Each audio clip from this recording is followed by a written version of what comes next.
What the happened in Super Bowl XXV? It's January 27th, 1991, and in Tampa Bay, a classic clash of opposing football philosophies is about to unfold. This wasn't just a battle for the Lombardi Trophy, it was a collision between the league's most unstoppable high-flying offense and its most brutal and brilliant defense. The top-seeded Buffalo Bills, led by head coach Marv Levy and quarterback Jim Kelly, and their revolutionary fast-paced no-huddle offense had completely revolutionized the league, leaving opposing defenses gassed and grasping at straws. Blasting through the regular season with a 13-3 record, the Bills had humiliated both of their playoff opponents, dropping 44 points on Miami's dome and a staggering 51 on the Raiders a week later. They arrived in Tampa as heavy favorites, seemingly destined to kick off a new NFL dynasty. In the other corner stood the New York Giants, a team built in the gritty image of head coach Bill Parcells and defensive coordinator Bill Belichick. Matching Buffalo's 13-3 record, the Giants boasted a historically stingy defense, anchored by the GOAT, Lawrence Taylor, on defense, that allowed a league low in points all year. Having lost quarterback Phil Simms to a broken foot late in the season, backup Jeff Hostetler had to step into the fire, leaning heavily on a hard-nosed, ball-control rushing attack, and after scraping past the powerhouse San Francisco 49ers in a brutal NFC Championship game, the Giants entered the Super Bowl as major underdogs. Kelly and the Bills started with the ball but were unable to do anything with it as two shallow crosser looks for Andre Reed came up shy of the first down,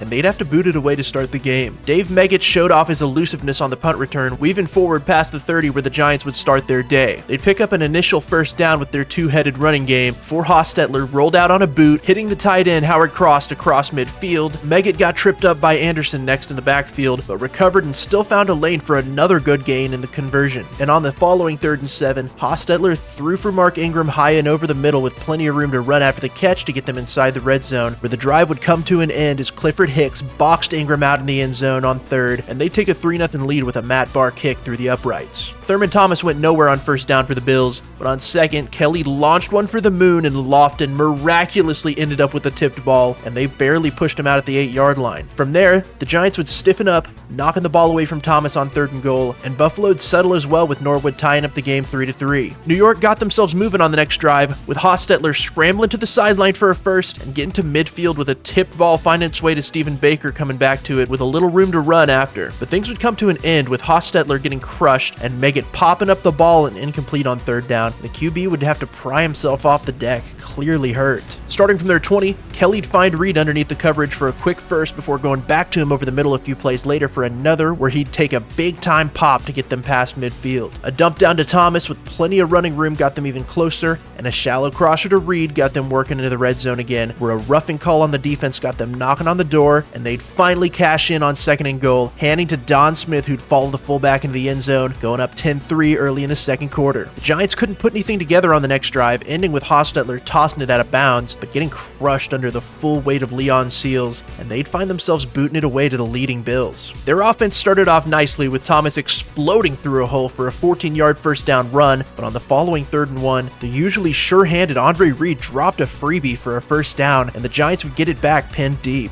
Hostetler would dump one off to his back Anderson to get them out past the 10, but they get flagged for holding on the next play and get backed up right to where they started. And on the 2nd and 10 play, Hostetler trip over Anderson into his own end zone with Bruce Smith all over him, and he'd go down for a brutal safety, making the score 12-13, with Buffalo receiving the following free kick. Luckily for them, the safety'd go mostly unpunished as 3 Jim Kelly incompletions in a row would lead to another punt, with the Giants getting it in much better field position, but also going 3 and out with Hostetler's pass getting batted at the line on 3rd down. The Bills' next drive looked promising, starting with the Thomas weave through traffic for a first down and much more, before they'd set up a screen for him, blocking it up well for another, and even dumping it down to him in the flat to get past midfield. But a false start would spell out the beginning of the end for this one, as they'd get backed up to 3rd and 7 where Kelly'd put it on Reed, who was tackled immediately, and they'd opt to pin New York deep with another punt. With limited time in the half, Big Blue'd put together a masterclass on offense, spreading the ball around to everybody. Anderson ripped through a hole for 16. Hostetler stood in and fired to Ingram right on the sideline, and Meggett took another outside carry to get them inside Buffalo's 25. Hostetler looked cross his way next, wide open on a curl to convert a long 3rd down, and finding themselves on 3rd and long again, Hostetler'd hang in there with the blitz, finding Stephen Baker one-on-one with a perfect throw in the corner of the end zone to cut into Buffalo's lead 10-12, which it would stay to the end of the half. Coming out of halftime,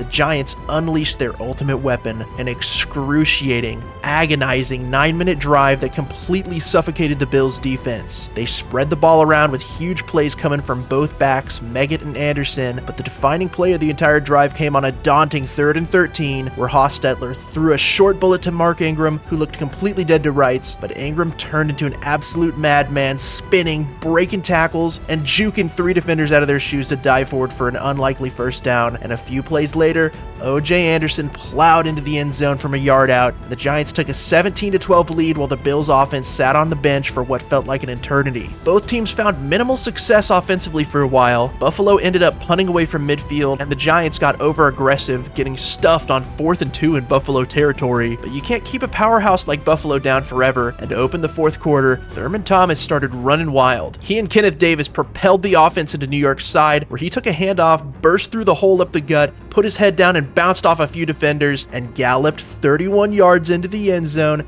snatching the lead back for Buffalo 19-17 in the blink of an eye. Knowing time was running out, New York went right back to their blueprint, another soul-crushing 6-minute drive. Hostetler kept the chains moving despite having to pick himself up off the turf again looking hurt. He found tight end Mark Bavaro on the sideline to convert a massive 3rd down before finding him again deep over the middle to keep them rolling deep into Buffalo's side. Things would stall out in the red zone, but Matt Barr split the uprights with a 21-yard field goal, giving the Giants a fragile 20-19 lead with plenty of time left on the clock.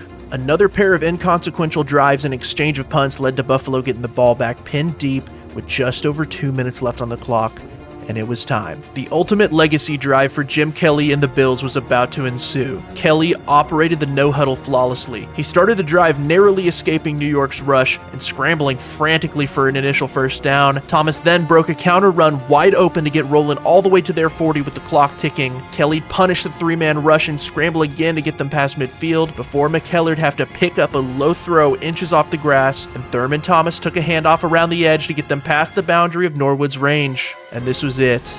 The Bills' offense had executed perfectly, giving themselves the best chance possible to win it all, and with only 8 seconds remaining, the Bills called their final timeout, out-trotted kicker Scott Norwood for a 47-yard field goal attempt to win the Super Bowl. The snap was clean, the hold was down, and I'll let Al Michaels take it from here. No good. Wide right. And with a little luck, the wounded dog beat the big dog, kicking off one of the worst, best stretches for a team in NFL history, as the Bills would go on to make it to and choke away the next 3 Super Bowls in a row, while Giants coordinator Bill Belichick would bounce around the league for a while before eventually settling and becoming the head coach of the greatest dynasty we've ever seen.